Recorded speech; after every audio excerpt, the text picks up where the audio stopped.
तलाश है। काहे दर बदर तू भटक रहा, वह तुम्हारे दिल के पास है। काहे दर बदर तू भटक रहा, वह तुम्हारे दिल के पास है। तुझे मनवा जिसकी तलाश है। यह जो मनुज तन धन प्राण है, यह प्रभु मिलन का समान है। यह जो तन मनुज धन प्राण है, यह प्रभु मिलन का समान है। तेरी हर खुशी तेरे घर में है, तेरी हर खुशी तेरे घर में है। फिर किस लिए तू उदास है, तुझे मनवा जिसकी तलाश है। अति निकट तेरे पास है, दो घूंट जल भी न पी सका। इंसान तूने यह क्या किया, दो घूंट जल भी ना पिया। इंसान तूने यह क्या किया, कब से नदी तट पर खड़ा, कब से नदी तट पर खड़ा। अब तक न बूझी प्यास है, कब से नदी तट पर खड़ा।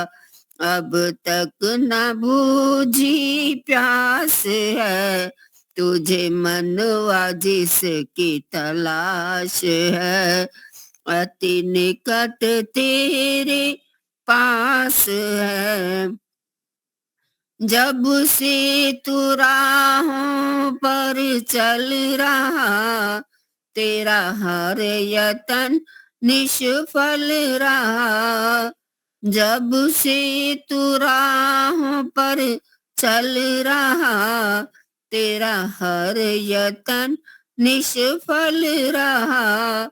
मथनी तो जल में चला रहा, मथनी तो जल में चला रहा। और घी निकलने की आस है, तुझे मनवा जिसकी तलाश है। अति निकट तेरे पास है, गुल टूट कर खिलता नहीं, नर तन भी फिर मिलता नहीं। गुल टूट कर खिलता नहीं, नर तन भी फिर मिलता नहीं। तू वीरान करना पथिक इसे, तू वीराना कर पथिक इसे। मिला मखमली जो लिवास है, तुझे मनवा जिसकी तलाश है।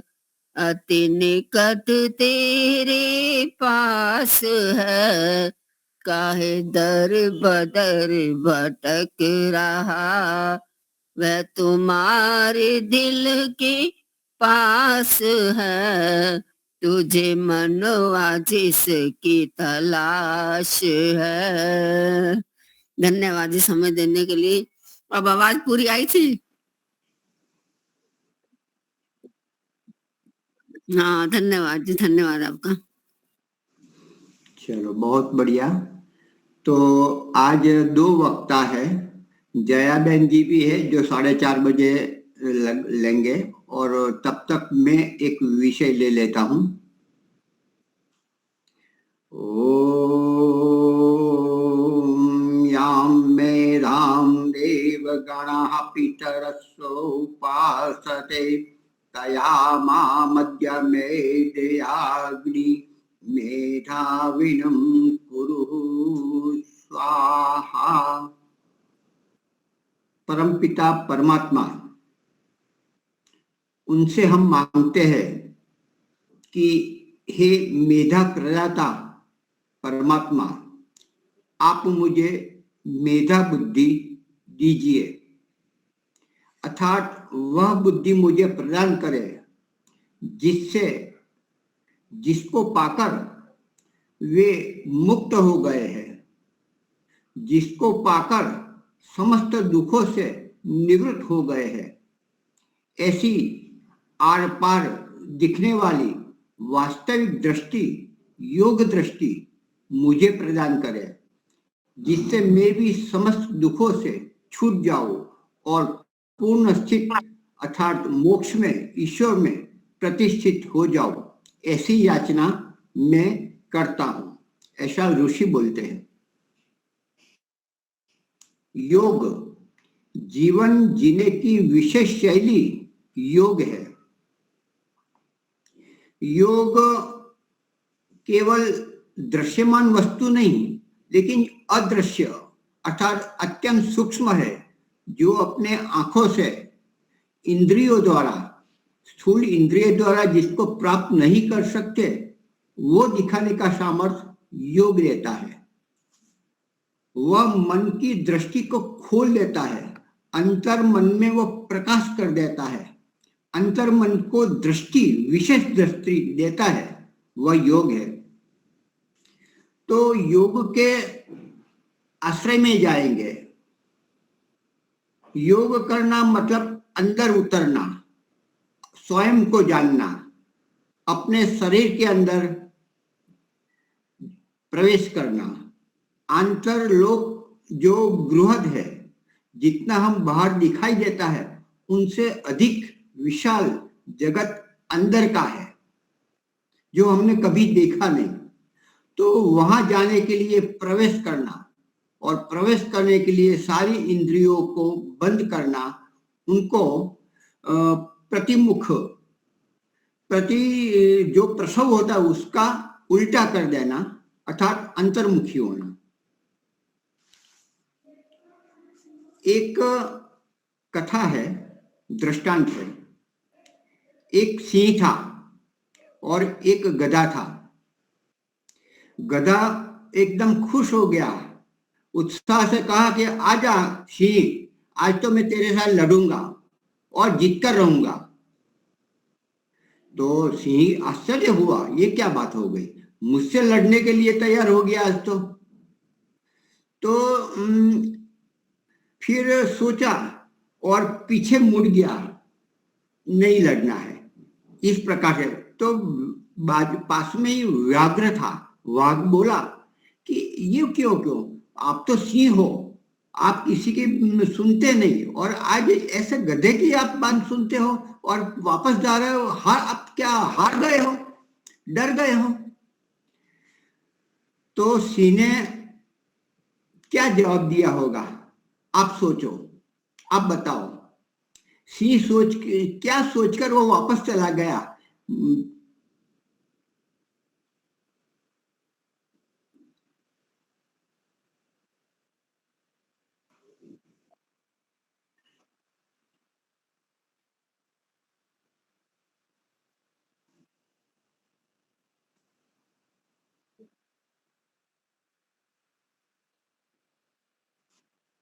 हाँ बिल्कुल,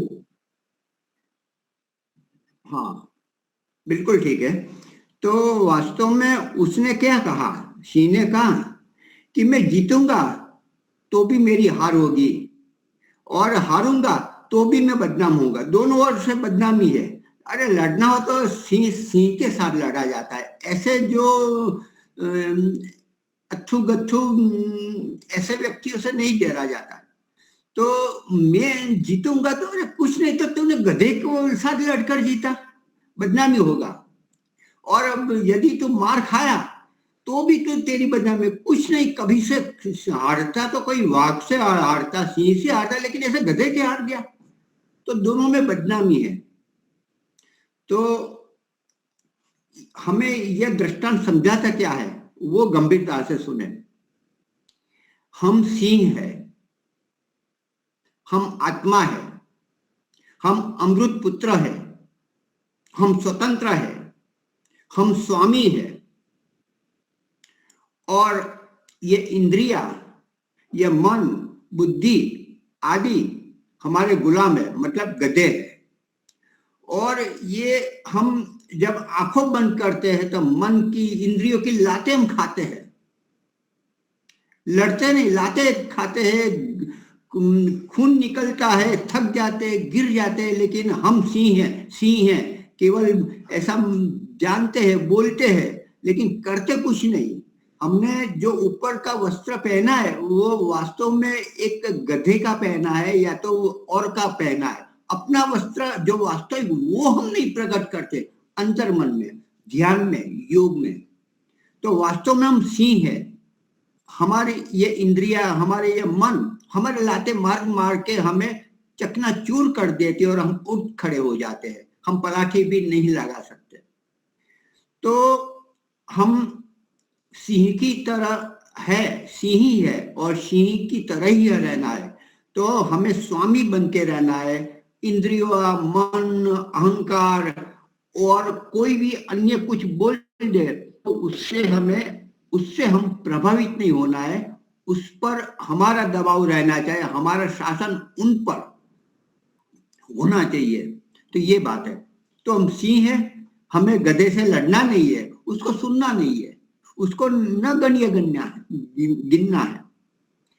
तो यदि हमें संतुष्ट होना है, सच्ची दृष्टि प्राप्त करना है, पूर्ण सत्य को प्राप्त करना है, तो बाहर की दौड़ बंद और अंदर की द्वार खोलने पड़ेंगे। और खोलने के लिए हमारी जो इंद्रिया के मुख है, उसके पटल है, वो बाहर से बंद करना पड़ेगी, खिड़कियां बंद करनी पड़ेगी। और अंदर की जो खिड़की है ही नहीं, वही अपने आप ढूंढ के खोलनी पड़ेगी।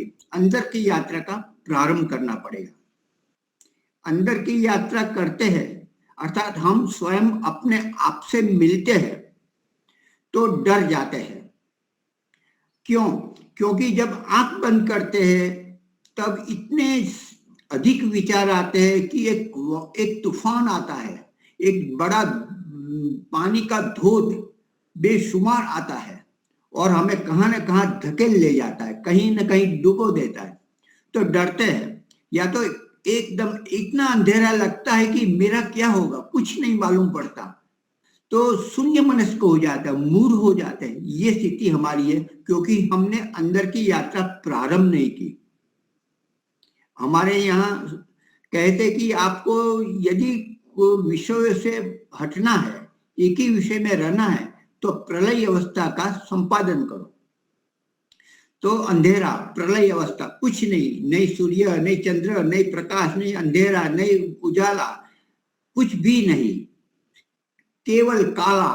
काला भी नहीं बोल सकते, तो शब्द बताना पड़ता है कि सफेद नहीं, काला है, कुछ नहीं है, कुछ भी नहीं, ऐसा भी नहीं बोल सकते। तो मान लो एक बारी पर हमने काला पर्दा दिखाई लगा दिया, बस वैसी आंतरिक पर्दा हम अपने दृष्टिकोण पर, हम हमारे अंदर की दृष्टि पर बंद कर दे। तो ऐसा करेंगे तो ऐसा करने से हम डरते हैं, हम स्वयं से भागते हैं, अपने आप की मुलाकात हम नहीं लेते, स्वयं अपने से डरते हैं। तो स्वयं से मिलना कठिन पड़ता है क्योंकि हमने आदत नहीं बनाई। तो स्वयं के लिए पहले समय देना होगा। हम सुरक्षित है, वो हमें विश्वास पैदा करना होगा। हम आंखों बंद करने के लिए, ध्यान में उतरने के लिए, योग में प्रवेश करने के लिए, गुरुकुल में आने के लिए, अच्छे अच्छे कार्यों में सम्मिलित होने के लिए अब नहीं, अभी नहीं, देर है। हमारे कुछ दिन आएंगे, हमारे सब घर गृहस्थी पूरी होगी, लड़की बेटे सभी का काम पूरा हो, पौत्र प्राप्त हो जाए, फिर हम चलेंगे। ऐसा दिन आएगा, कब आएगा, कब आएगा, कोई दिन आएगा नहीं, कभी नहीं आएगा। मृत्यु परंत कोई दिन आने वाला है ही नहीं। जब तक आप साहस नहीं करोगे तब तक नहीं आओगे। जब तक पुरुषार्थ नहीं करोगे तब बाद में भी नहीं आ सकोगे। तो बाद में आने के लिए भी अभी से पुरुषार्थ करना पड़ेगा, तो ही आप वो साहस कर सकते हैं। अभी साहस करोगे तो 2 वर्ष में, 4 वर्ष में भी आ सकते हैं, बाकी 4 वर्ष के बाद, पोता होने के बाद भी कभी नहीं आ सकते, क्योंकि कुछ न कुछ प्रॉब्लम, समस्या रहेगी। समस्या वास्तव में इतनी बड़ी होती नहीं, लेकिन हम बना देते हैं। तो अंदर जाने के लिए सभी इंद्रियों के मुख पर लॉक लगा दो और एक ही विषय हम रखे। जब आंख बंद करते तो बाहर से क्या आता है? नॉइस आता है। कोई बोलता है, नॉइस है। कोई बात करता है, कहीं स्टीरियो लगता है, कहीं ना कुछ आवाज बाहर की आती, तो हमें नॉइस लगता है। नॉइस मतलब शोर। बाहर का जो आवाज है, चाहे सत्संग भी क्यों ना चल रहा है, लेकिन हम ध्यान में बैठे तो वो हमारे लिए शोर है। बाहर की ध्वनि सारी की सारी शोर हमारे लिए होती है।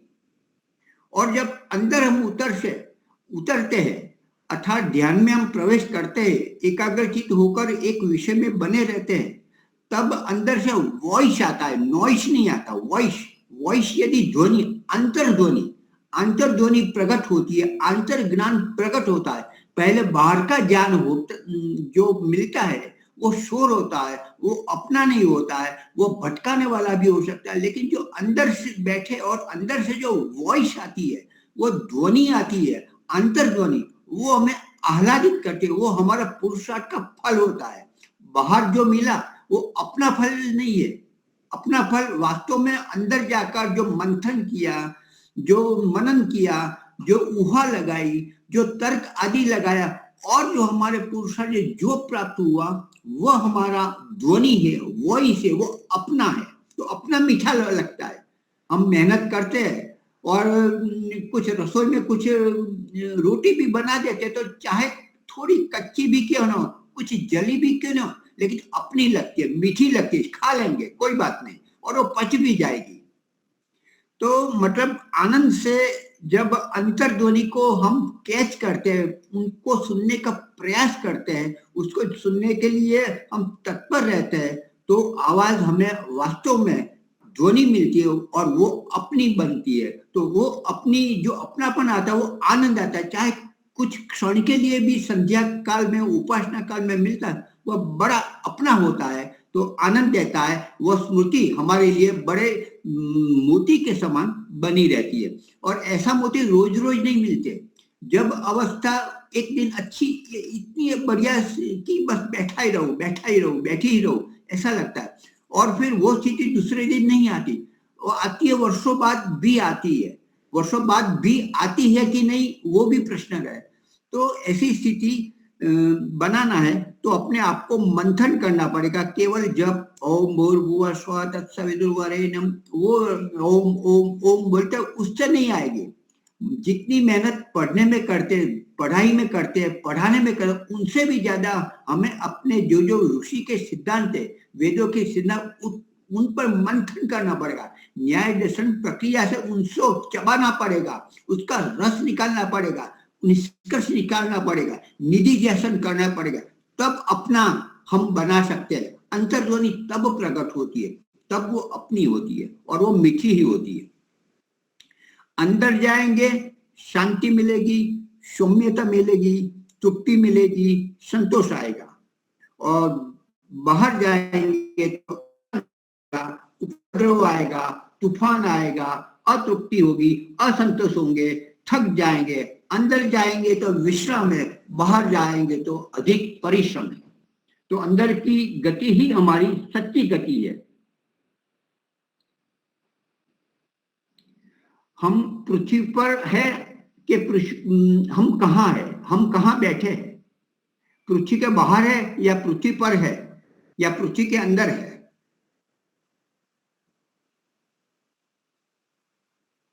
आप सोचिए, हम कहाँ बैठे हैं?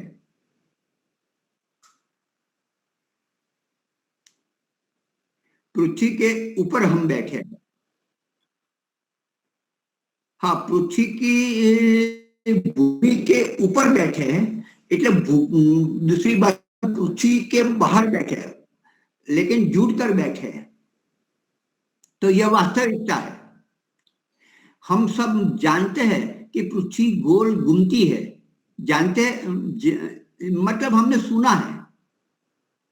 हम बैठते हैं, यहाँ बैठे हैं तो क्या गोल घूमती दिखाई देती है? नहीं तो हम गिर जाते हैं। ऐसा नहीं होता है, वास्तव में घूमती है, लेकिन यहाँ बैठे इसलिए हम स्थिर है।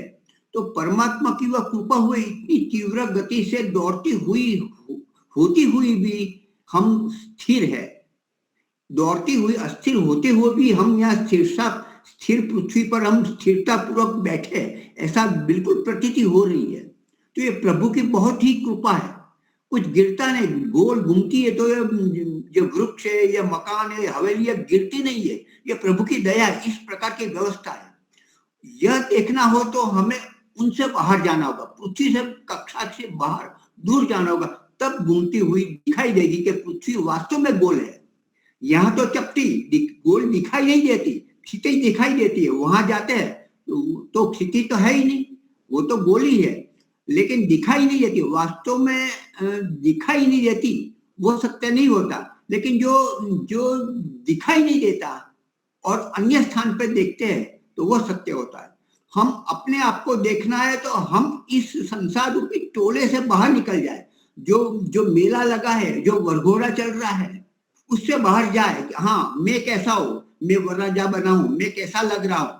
तो त्राहित दूर के क्षेत्र में जाकर हम कौन है, हम कैसे है, ये मेरी जो जान आ रही है वो कैसी है, वो क्या कर रहे हैं, तो हमें जानना है। तो हमसे थोड़ा हटना पड़ेगा, दुनियादारी से हटना पड़ेगा।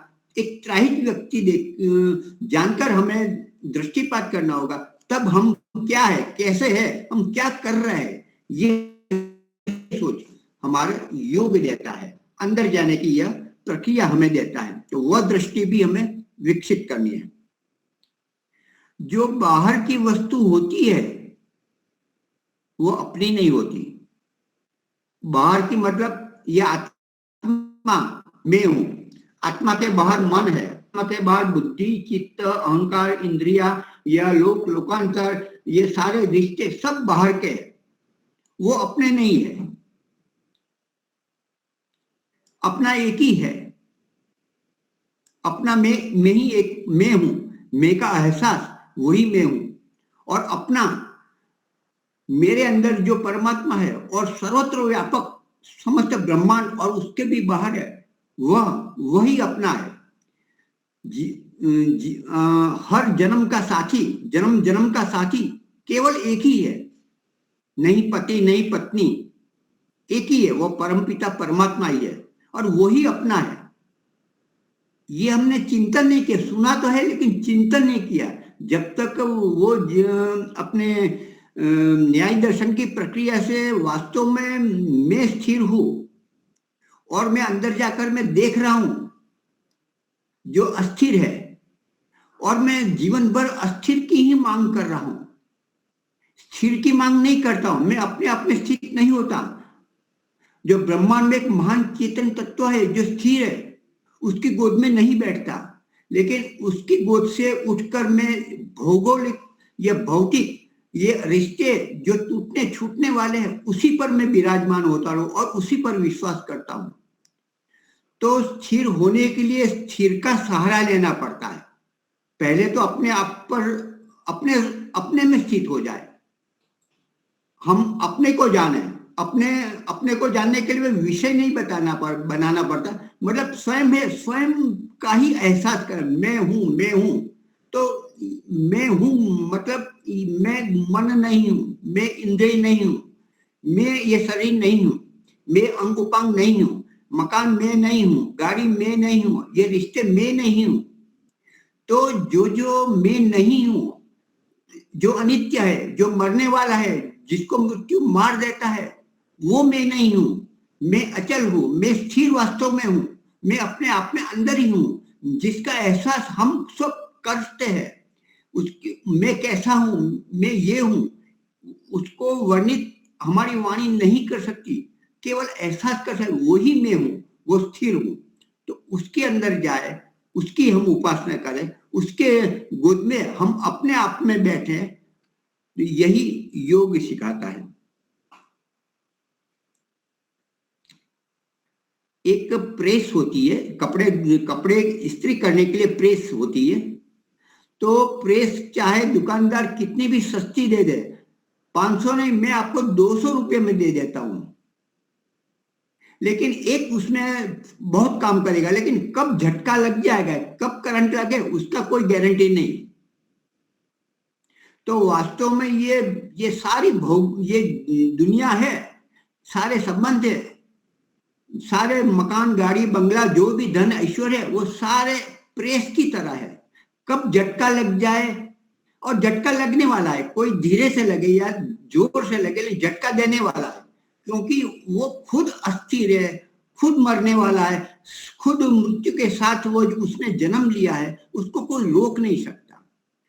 तो अंदर कि बाह्य वस्तु जो वास्तव में झटके देने वाली है, छल कपट आदि हमें होने वाला है, कम ज्यादा मात्रा में अन्याय होने ही वाला है, तो उससे प्रीति ना करें। लेकिन जो स्थिर है, जो अचल है, जो निश्चित हमारा जन्म जन्म का साथी है, वही साथ देने वाला है, उसी की गोद में उसी की उपासना करें, अन्य की बिल्कुल न करें। ऐसा हम करेंगे तो वास्तव में हम योग में प्रवेश करें, हम अंदर प्रगति कर रहे हैं, हम विशाल ब्रह्मांड में, अंदर के ब्रह्मांड में, अंदर के आकाश में हम वास्तव में हम अपना दरवाजा खोल लिया है, अंतर जगत प्रवेश का खोल दिया है, ऐसा हम कह सकते।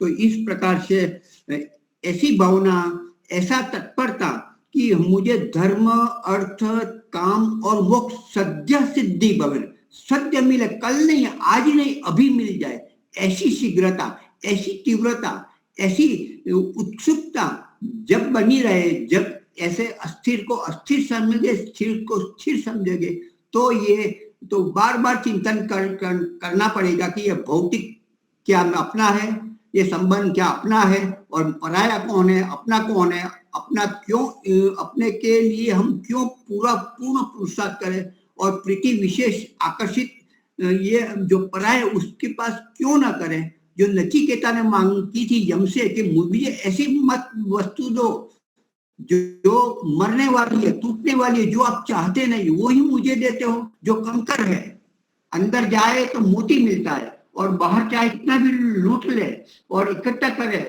तो वो हीरे मोती नहीं होते, तो कंकर ही होते, क्योंकि वो अचल परमात्मा है, उसी के शरण में जाए, उसी में हमारा कल्याण है। ओम शम, धन्यवाद। हाँ, हमारे स्वामी विवेकानंद जी इतना बड़ी शांति से समझाते, तो बड़ी शांति से समझ में बहुत कम आता है, लेकिन अच्छा बोलते इतना तो मालूम पड़ता है कि है निंद्रा क्या है, तो है वो नहीं है, नहीं है वही है का अभाव है, नहीं का भी अभाव है, वो निंद्रा है। ये सब फिर भी सुनते हैं, बार बार सुनना पड़ेगा, गंभीर होता है, फिर भी कुछ कुछ रोचक बातें होती है, वो मैंने आपसे बताई। धन्यवाद। हाँ जी, जया जी।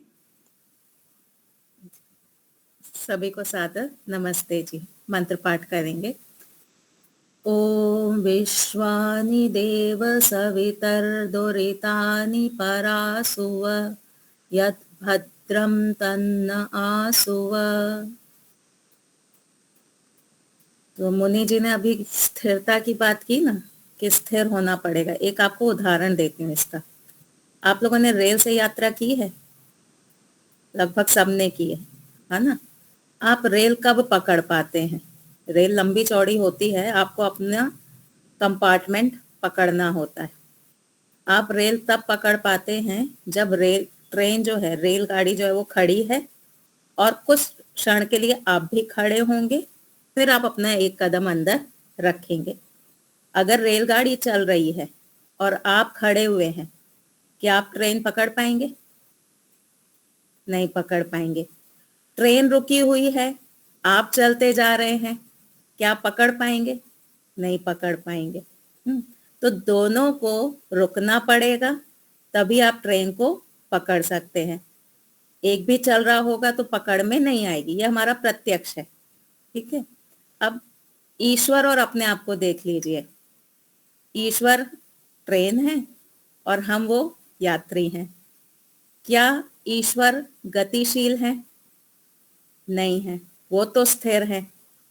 फिर भी हम ईश्वर को पकड़ नहीं पा रहे। इसका अर्थ क्या है? हमारे अंदर गति हो रही है, अंदर ही पकड़ना है ना ईश्वर को। तो इसका अर्थ है कि हमारे अंदर गति हुए जा रही है। हमारा जो चित्त है ना, जिसके माध्यम से हमको ईश्वर को पकड़ना है, वो चित्त अभी हमारा स्थिर नहीं है। इसलिए ईश्वर के सामने होते हुए भी हम ईश्वर को पकड़ नहीं पा रहे। तो हमको क्या करना होगा? हमको अपने चित्त को पहले स्थिर करना होगा। गतिशील रहेगा, नहीं पकड़ पाएंगे। चित्त को जब हम स्थिर कर लेंगे तब हम ईश्वर को पकड़ पाएंगे। अभी हमारी जो गति है वो किस तरफ है? देखिए, हमेशा हम कुछ पाना चाहते हैं ना। व्यक्ति चलता क्यों है? व्यक्ति के चलने का कारण, ये छोटे बच्चों को पढ़ाया जाता है कि कोई भी प्राणी चलता क्यों है? भोजन की तलाश में चलता है, घर की तलाश में चलता है। इंग्लिश में उसमें लिखा होता है कि in search of food, in search of shelter, in search of protection, वो चलता है। हम भी तो इसीलिए चल रहे हैं ना। हमारे अंदर जो गति हो रही है वो किस निमित्त से हो रही? हमको भोजन चाहिए, हमको घर चाहिए, हमको सुरक्षा चाहिए। हमें हमेशा कुछ ना कुछ चाहिए जिसके लिए हम गति करते रहते हैं। क्या ये जो हम गति कर रहे हैं इससे हमें ये सारी वस्तुएं प्राप्त हो जाएंगी? कुछ देर के लिए तो प्राप्त होंगी, पर नित्य प्राप्त होने वाली नहीं है। अगर हमारी बुद्धि में ये बैठ जाए कि जिसके लिए हम भाग रहे हैं ना, ये हमको पूरी तरह से सुख नहीं देने वाला, ये हमको पूरी तरह से तृप्ति नहीं देने वाला, तो फिर हम ये गति करना बंद कर देंगे। संसार में कितने पदार्थ हैं? 3 पदार्थ हैं। मुख्य 3 हैं, उसके अलावा दिशा, काल, आकाश भी हैं। हम 3 को पकड़ करके चलते हैं, प्रकृति, जीवात्मा और परमात्मा। अब ये 3 के अलावा चौथी कोई वस्तु है नहीं। ठीक है, ये 3 तो हमको अंदर वैसे ही प्राप्त हैं। ये तीनों ही चीजें आपको अंदर तो प्राप्त हैं ही। प्रकृति, आपका जो शरीर बना हुआ है, आपका मन, बुद्धि आदि जो है, ये प्रकृति है। इसके अलावा अन्य प्राकृतिक पदार्थों को आप भोग चुके हैं। बहुत आपने खाया है, पिया है, अच्छे अच्छे कपड़े पहने हैं, सब कुछ आप भोग चुके हैं, है ना। जो 5 रूप, रस, गंध आदि हैं। ऐसा नहीं है कि आपने कोई शब्द कभी ना सुना हो, आपने कोई रूप ना देखा हो। आपने रूप देखा है। सारे 7 रंग होते हैं, 7 रंग आपने देखे हैं।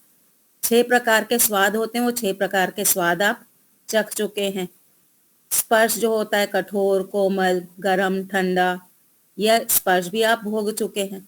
तो प्रकृति का कोई भी ऐसा गुण नहीं है जो आपने भोगा नहीं है। प्रकृति तो आप पूरा भोग चुके हैं।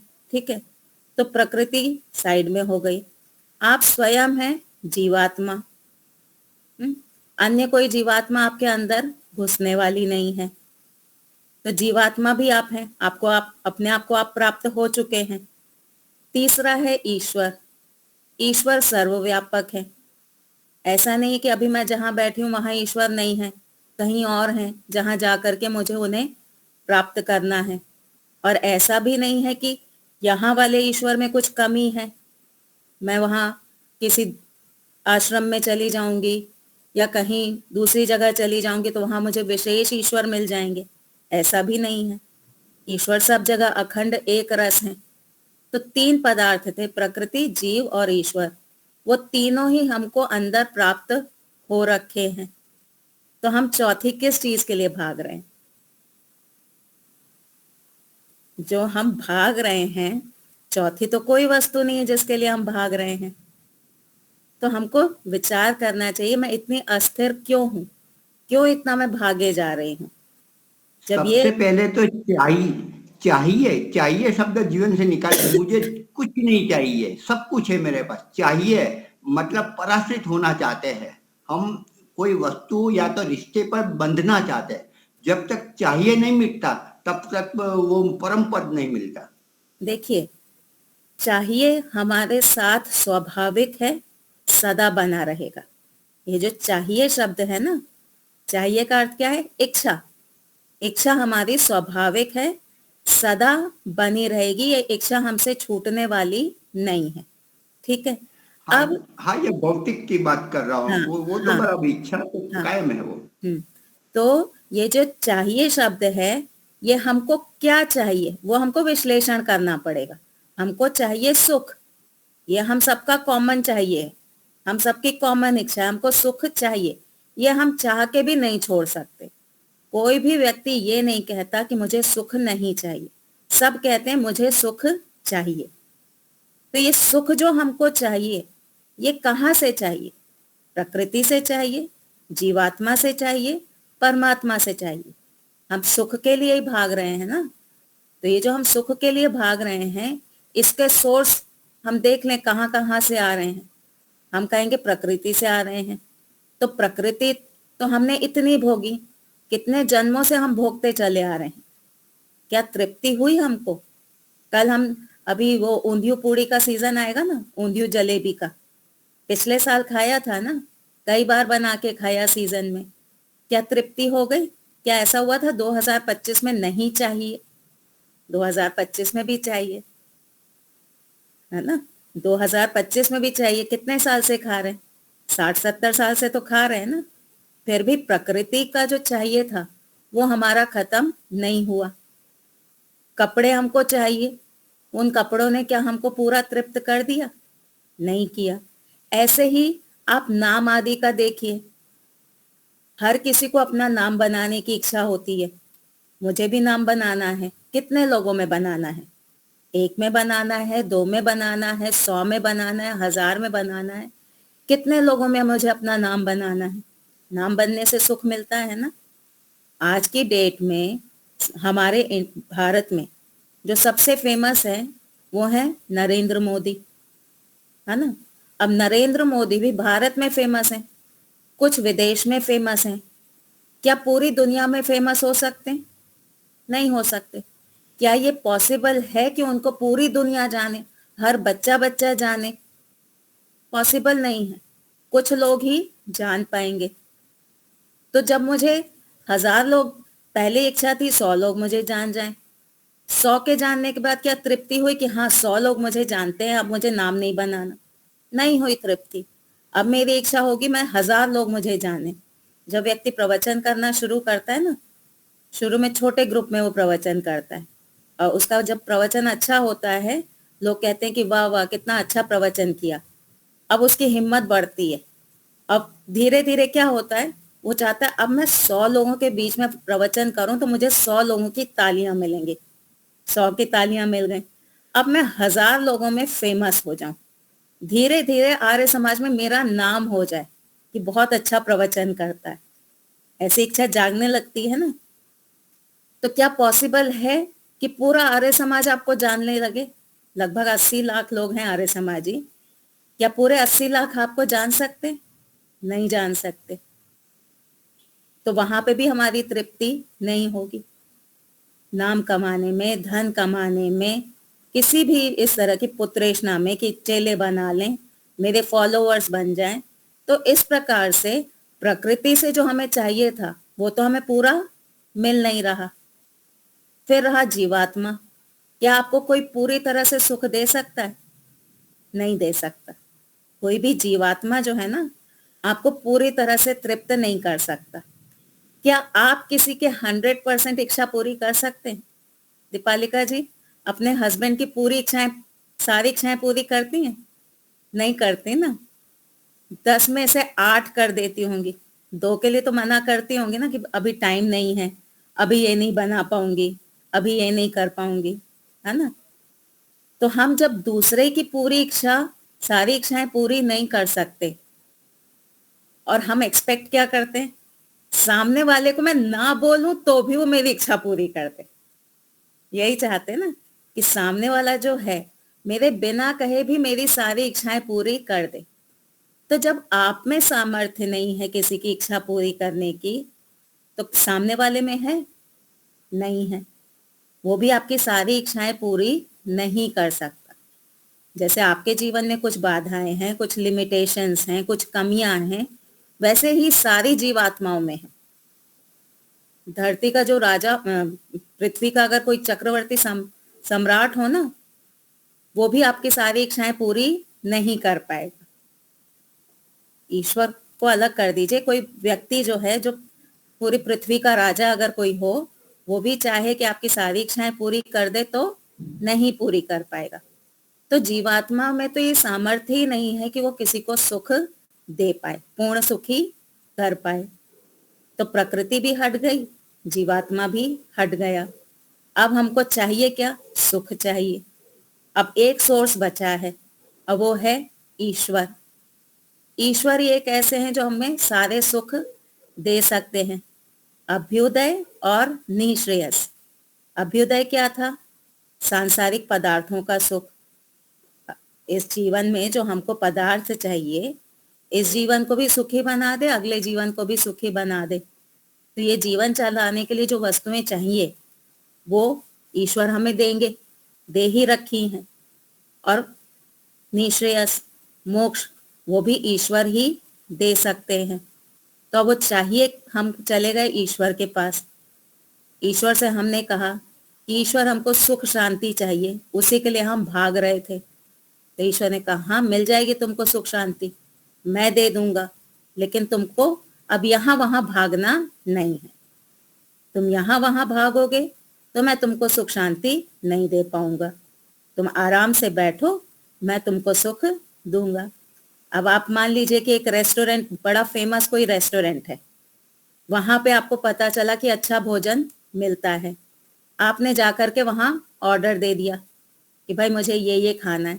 अब जब तक वो आपका ऑर्डर आएगा, आप वहां से उठे दूसरे रेस्टोरेंट में बैठ गए। वहां जा करके आपने ऑर्डर दिया, जब तक भोजन आ रहा है आप वहां से उठे किसी तीसरे रेस्टोरेंट में जाके बैठ गए। क्या आपको किसी भी रेस्टोरेंट का सुख मिलेगा? नहीं मिलेगा, क्योंकि आपने प्रतीक्षा तो की नहीं, मेहनत तो की नहीं, आप भागते रहे पूरा टाइम। तो ईश्वर को आपने कहा मुझे सुख चाहिए, ईश्वर ने कहा हाँ मैं दूंगा सुख, मेरे पास ही है। पूर्ण सुखी करने का सामर्थ्य जो है वो केवल मेरे अंदर है, अन्य किसी पदार्थ में नहीं है। पर हमको इतना विश्वास नहीं, हमको बेचैनी हुई कि कब मिलेगा सुख पता नहीं, चलो तब तक दूसरी जगह चले जाएं। तो ऐसे में ईश्वर फिर हमको सुख देना बंद कर देगा। होटल वाला मालिक देखेगा कस्टमर तो भाग गया है, क्या खाना परोसेगा? नहीं परोसेगा। तो वैसे ही ईश्वर ने देखा ये आया तो था मेरे पास, लेकिन अब इसका मन तो कहीं और भाग गया, ये तो कहीं और लग गया। तो ईश्वर सुख देंगे? नहीं देंगे। हम जब ध्यान उपासना में बैठते हैं तो यही होता है ना, बैठते हुए संकल्प क्या करते हैं कि ईश्वर अब ये 1 घंटा आधा घंटा पूरी तरह से मैं आपके साथ हूं, आपका ही चिंतन करूंगी, आपका ही मनन करूंगी और आपसे ही बातें करूंगी।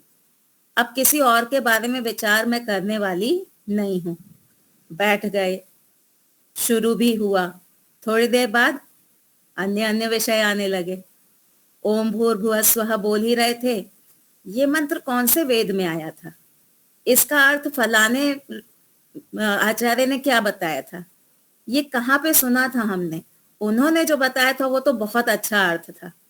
ये भी होता है हमारे साथ, हम शब्द में लग जाते, हम ईश्वर की उपासना करने बैठते हैं, उसके भाव को नहीं पकड़ते, हम शब्दों में लग जाते हैं। इसी के आसपास और भी मंत्र थे, इसको गायत्री छंद क्यों कहते हैं? तो शब्दों में उलझ करके फिर हम ईश्वर को भूल जाते हैं। कभी कभी कोई और बात उठा लेते हैं, अभी शाम को जाना है, सब्जी लेके आना है, घर में सब्जी नहीं है, अभी खाना बनाना है, कल सुबह क्या बनाना है, ये सारे विचार आने लगते हैं। आते क्या, हम उठाने लगते हैं, क्योंकि उसमें हमारी रुचि अधिक है। कल ऑफिस जाना है, ये फाइल कंप्लीट करनी है, उसके साथ में लेन देन करना है, उसके साथ में उससे इतना पैसा लेना है, उसको उतनी उधारी चुकानी है, ये सारी बातें हमारे अंदर चलने लगती हैं। अब ऐसा हम करेंगे तो ईश्वर हमको सुख देंगे? नहीं देंगे। आप बैठे हैं किसी के साथ में, बात आप किसी और से कर रहे हैं। आपके घर जब मेहमान आते हैं, 1 घंटे के लिए अगर आपके घर मेहमान आए हैं, तो वो 1 घंटे आप दोनों में एक म्यूचुअल प्रॉमिस होता है, क्या? कि अब मैं 1 घंटे बैठ करके तुमसे बात करूंगी। अब आपने मेहमान को तो बुला लिया और आप खुद लगे हुए टीवी देखने में। हमारे पहचान में 1-2 लोग ऐसे थे, उनके घर जाओ ना तो वो अपना टीवी देखते रहते हो, तो आप बैठे रहो चुपचाप से। अब यह अपमान है कि नहीं है? अपमान है। आपने अन्याय किया ना। आपने कहा था आप मेरे घर आ जाओ, हम 1 घंटे बैठ के बात करेंगे। अब जब मैं आपके घर आ गई हूं और आप लगे हैं अपना टीवी देखने में, तो आप मेरे साथ अन्याय कर रहे हैं। इसका दंड आपको मिलेगा। तो यही चीज उपासना में है। जब हम उपासना करने बैठते हैं, हम कहते हैं ईश्वर अब 1 घंटा मेरा आपके लिए है, मैं सिर्फ आपसे बात करूंगी। ईश्वर भी तैयार हो गए, हाँ चलो भाई, ये मुझसे बात करना चाहती हूँ।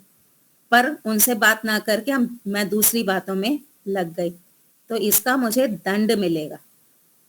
ईश्वर की उपासना करते हुए अगर हम ईश्वर में ध्यान न लगाएं, तो इसका हमको दंड मिलेगा। ये मेरे शब्द नहीं है, ये स्वामी सत्यपति जी के शब्द हैं।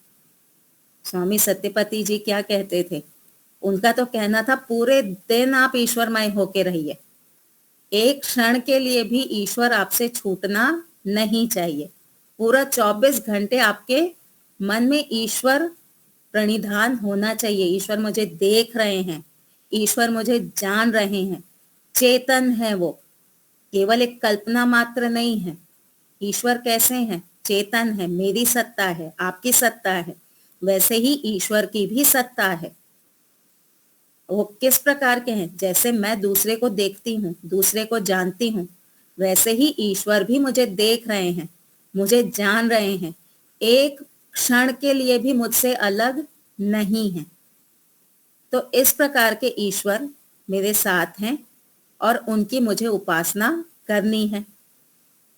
तो उन स्वामी सत्यपति जी का कहना था, आप पूरा 24 घंटे मन में इस प्रकार की भावना बना करके रखें। और अगर, बहुत कठोर शब्द में उन्होंने कहा था, अगर आप एक क्षण के लिए भी ईश्वर को छोड़ते हैं, तो ये ईश्वर के प्रति घोर अन्याय है, जिसका दंड आपको मिलेगा। हमको ये दंड मिल भी रहा है। कैसे मिल रहा है? जैसे ही हम ईश्वर को छोड़ते हैं, ईश्वर से अलग होते हैं, ईश्वर को हम निग्लेक्ट करते हैं, ईश्वर की आज्ञा का पालन नहीं करते हैं, वैसे ही हम कोई ना कोई गलत काम करेंगे। जब हम ईश्वर को निग्लेक्ट करेंगे, उनकी आज्ञा का पालन नहीं करेंगे, वैसे ही हमसे कोई ना कोई गलत काम होगा। और जब गलत काम होगा, सुख मिलेगा या दुख मिलेगा? गलत काम करने पे हमको दुख अवश्य मिलेगा। दुख क्या है?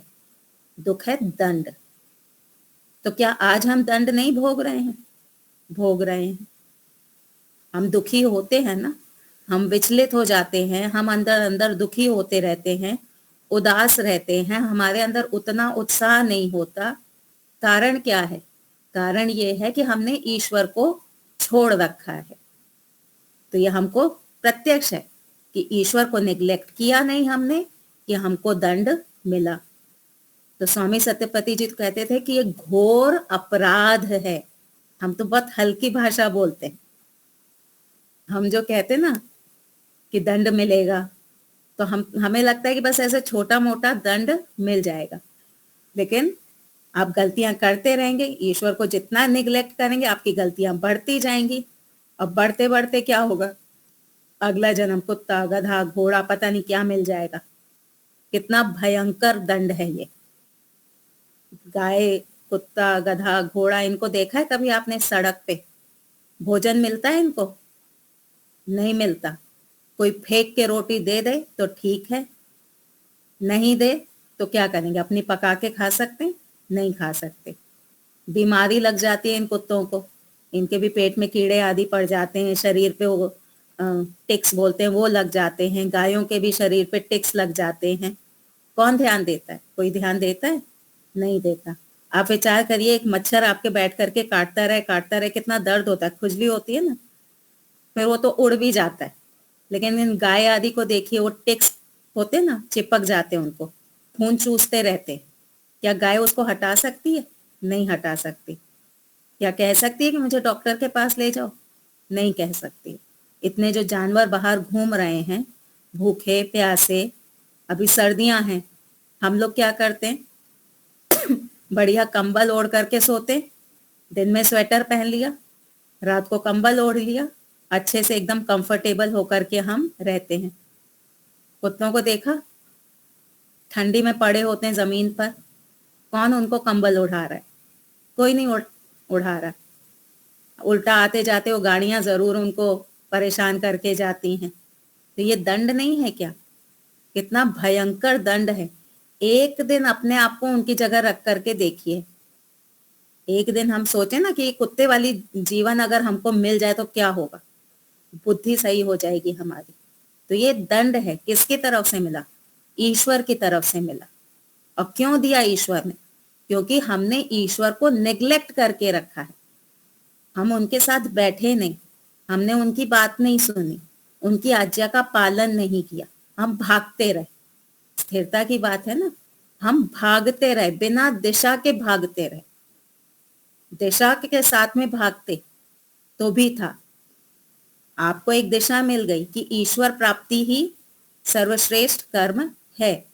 अब आप भाग रहे हैं, क्यों भाग रहे हैं? मुझे स्वाध्याय करना है, मुझे उपासना करनी है, मुझे अच्छे कर्म करने हैं, मुझे ईश्वर की आज्ञा का पालन करना है, मुझे वहां पे जाकर के दान देना है, मुझे वहां पे रोगियों की सहायता करनी है।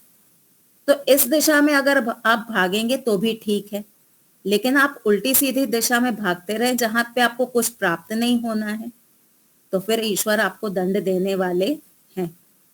तो हमको अपने अंदर स्थिरता लानी पड़ेगी। ईश्वर स्थिर हैं, हमें स्थिर होना पड़ेगा। कोई चौथी वस्तु नहीं है जो हमको भाग करके पकड़नी है। 3 पदार्थ हैं, तीनों हमारे अंदर पहले से हैं। तो ये बुद्धि से हमको भ्रांति हटानी पड़ेगी कि कोई चौथी वस्तु आके मुझे पूर्ण कर देगी।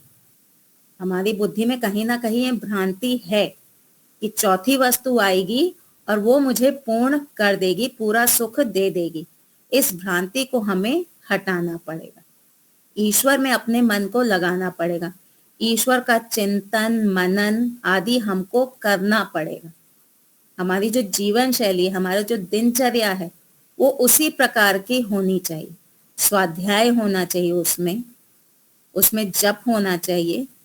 निष्काम कर्म करने के लिए हम समय निकालें। पूरा दिन तो हम सकाम कर्म ही कर रहे होते, कुछ समय हम ऐसा भी निकालें जब हम निष्काम कर्म करें। आजकल व्यक्ति जब कर्म कर रहा होता है ना, कुछ अच्छे काम कर रहा होता है, सबसे पहले उसके पॉकेट से क्या निकलता है? मोबाइल। मेरी फोटो खींचना तो जरा, मैं दान दे रही हूँ। मेरा जरा वीडियो तो बनाना, मैं दान दे रही हूँ। फिर क्या करेंगे? अपने स्टेटस पे डालेंगे, लोगों को भेजेंगे, देखो हमने इतना दान दिया। तो जैसे ही आपने इस इच्छा से कि लोग मेरी तारीफ करेंगे, आपने क्रिया की, क्या हुआ? वो आपका सकाम कर्म बन गया। कर्म आपको वही करना है, आपको दान देना है, लेकिन उसके पीछे जो इच्छा है बस हमको वही बदलनी है। मुझे लोगों को नहीं दिखाना।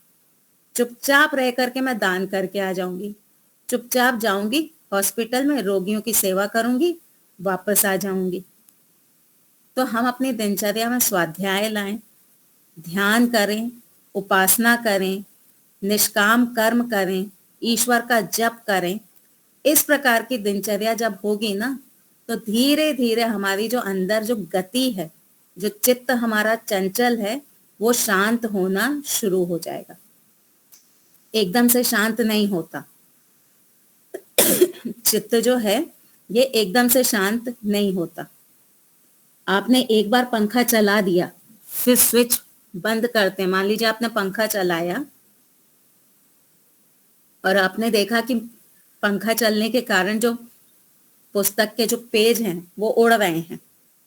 अब आप चाहते हैं कि ये पुस्तक के पेज ना उड़ें, तो आप क्या करेंगे? पंखा बंद करेंगे, है ना। आपकी इच्छा होगी कि अब मैं पंखा बंद कर दूं।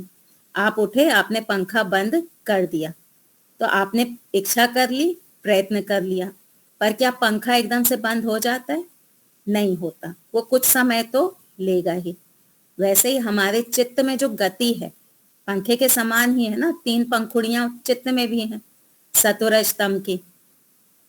तो पंखे में चित्त में जो हमारी गति आई है, अब हमारी इच्छा हो गई कि हमारा चित्त शांत हो जाए, तो हमने इच्छा कर ली, प्रयत्न भी कर लिया, धीरे धीरे वो शांत होना शुरू हो जाएगा। और फिर जैसे पंखा समय आने पे रुक जाता है, वैसे ही हमारा चित्त भी शांत हो जाएगा। तो ये एक प्रकार से पूरा फिजिकल प्रोसेस चलता है। जैसे बाहर सारा प्रोसेस है, वैसे ही हमारे अंदर भी है। इच्छा प्रयत्न हमको करना पड़ेगा। पंखे को गाली देते रहे, ये पंखा इतना तेज क्यों चलता रह रहा है, मेरे पन्ने उड़ते जा रहे हैं, मैं पढ़ नहीं पा रही हूँ, तो केवल बोलने से नहीं होगा, इच्छा प्रयत्न से पंखे को बंद करना पड़ता है। वैसे ही इच्छा और प्रयत्न से चित्त को भी हमको रोकना पड़ेगा। तो जब दोनों स्थिर हो जाएंगे, ईश्वर वैसे ही स्थिर हैं, चित्त भी स्थिर हो जाएगा, तो हमको ईश्वर की प्राप्ति हो जाएगी। ठीक है, चलिए, तो यहाँ पे इसको बहुत विराम देते हैं, समय हो गया है हमारा।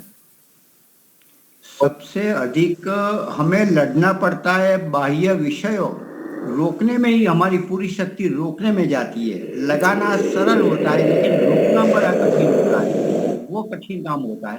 हाँ, और सबसे ज्यादा मृत्यु का चिंतन बहुत अधिक जितना करोगे, मंथन मनन तर्क प्रमाण आदि से, तो वो बहुत लाभ करता है। वो सतर्क करता है कि इतना ही जीवन बचा है। जैसे एक कसाई होता है, एक के बाद एक काट काट काट के आगे बढ़ता है। हमारी भी बारी पीछे है ही बिल्कुल, जानते भी है, लेकिन समझते नहीं, चिंतन नहीं किया।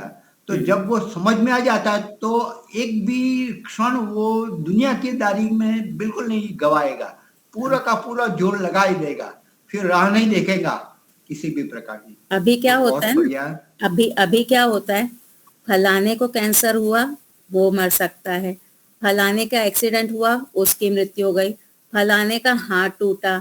अभी हमें मृत्यु बाकी सब में दिखाई देती है, मुझे कैंसर हो सकता है, मेरा एक्सीडेंट हो सकता है, मेरा हाथ टूट सकता है, मैं मर सकती हूँ। ये हमारी बुद्धि में अभी नहीं है। हमें मृत्यु पराई की दिखाई देती है, अपनी दिखाई नहीं देती है। हम उसमें भी नियम लगा देते हैं कि मैं तो अच्छे से खा पी रही हूँ, तो मेरी मृत्यु क्यों आएगी, मेरी तो दिनचर्या बहुत अच्छी है, मेरी मृत्यु को क्यों आएगी। तो हम वो मृत्यु पे नियम लगा देते हैं, पर मृत्यु एक ऐसी बिना नियम वाली है। बाकी सब चीजों पे नियम लग जाएगा, मृत्यु पे नियम नहीं लगने वाला। मृत्यु ने हमारे शरीर पर पंजा लगा दिया है। ये अपनी चमड़ी ढीली हो गई है, कोमलता चली गई है, सफेद बाल हो गए हैं, भोजन कम हो रहा है, पंजा लगा दिया। अभी थोड़ा दबा है, पूरा दबाने के मतलब अभी भी हमें बचूंगा, वो अभी आशा बनी है। अभी और कोई बचा देगा, गुरुजन बचाएगा, उसकी आशा में रहे। बाद में करेंगे। सत्यार्थ प्रकाश में क्या दिया है, किसी को याद है? जीवन और मृत्यु का एक उदाहरण दिया हुआ है। ये जीवन कैसा है, जैसे शेर के मुंह में दबी हुई एक बकरी, वो शेर का मुंह को बंद कर ले पता नहीं। तो बस हम वैसे ही हैं। आप देखें ना, आप हर क्षण मृत्यु को दूर कर रहे हैं। आप जो सांस ले रहे हैं, 1 मिनट में लगभग 15 सांसें होती हैं, तो 1 मिनट में आप 15 बार मृत्यु को दूर कर रहे हैं। विचार किया है कभी इस पर? एक बार को बंद करिए ना सांस लेना, मृत्यु आ गई। आप एक बार सांस लेना बंद कर दीजिए, मृत्यु तो ऑलरेडी आपके पास है ही, आप तो उसको सांस ले लेके धक्का दिए जा रहे हैं। आप भोजन कर रहे हैं, क्यों कर रहे हैं? मृत्यु को दूर कर रहे हैं। आप भोजन बंद कर दीजिए, आप पानी पीना बंद कर दीजिए। तो मृत्यु तो सदा ही हमारे साथ खड़ी हुई है, हम उसको कई तरह से धक्का मारते जा रहे हैं। जब ये धक्का मारना बंद कर देंगे, यानी सामर्थ्य नहीं रहेगा, उस दिन मृत्यु आपको लेके चली जाएगी। मृत्यु के विषय में हमने सुना बहुत है, लेकिन अभी अपनी तरह से सोचा नहीं है। जब तक अपनी तरह से नहीं सोचेंगे, पक्का नहीं करेंगे, तब तक हम ये दुनियादारी में पड़े रहेंगे। तो आज हमारे शिविर में मृत्यु विषय पर अच्छा चला था। ये गंभीरता से क्या क्या कारण है, क्या क्या उनके चिन्ह है, तो बहुत अच्छा रहा। तो मृत्यु पर अधिक चिंतन होना चाहिए। ये तो आज मैं मृत्यु का बोलता हूँ इसलिए वो, लेकिन वास्तविकता है ही कि मृत्यु पर तो होना ही चाहिए, और परमात्मा पर, दो पर विषय। बहुत बहुत अच्छा लगता है। आप और भी आते रहिए। हमारे शंकर जी, आप शांति पाठ और जय घोष कराइए। गमन भाई कुछ कहना चाहते हैं? Tide and death time. हाँ जी, गमन भाई की आवाज आ नहीं रही, पर मुझे जहाँ तक समझ में आया कि मृत्यु का टाइम और डेट निश्चित नहीं है, शायद ऐसा कुछ कह रहे हैं, कभी भी आ सकती है किसी किसी। जी शंकर शांति पाठ। जी शांति पाठ करें। हाँ जी, आवाज आ रही है आपकी, बोलिए। जैसा कि मुनि जी ने शिविर में पाया है, वैसा आज हम लोगों ने बहन जी से ईश्वर से मिलने का एक तरीका बताया। चलती गाड़ी, ये जीवन चलती गाड़ी है। बहुत ही अच्छा लगा। आज की व्याख्यानमाला का समापन शांति पाठ और जय घोष से। पहले शांति पाठ।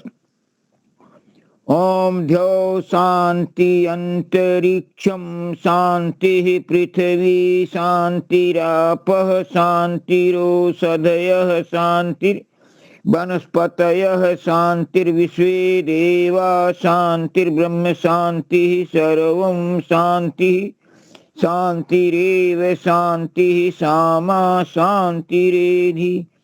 ओम शांति शांति शांति।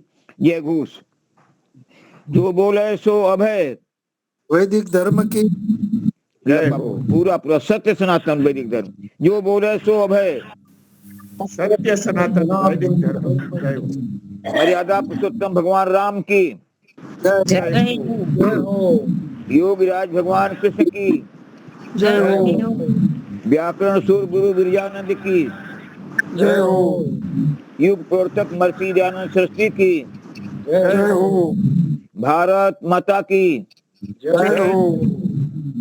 गौ माता की रक्षा रक्षा। देश के अमर शहीदों की जय हो। वेद की ज्योति जल्दी रहे। ओम का झंडा ऊंचा आर समाज सत्यार प्रकाश अमर पढ़ो ध्वनि।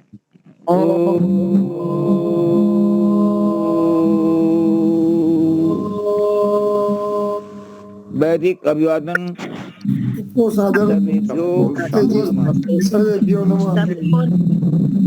नमस्ते जी। नमस्ते। कल अपने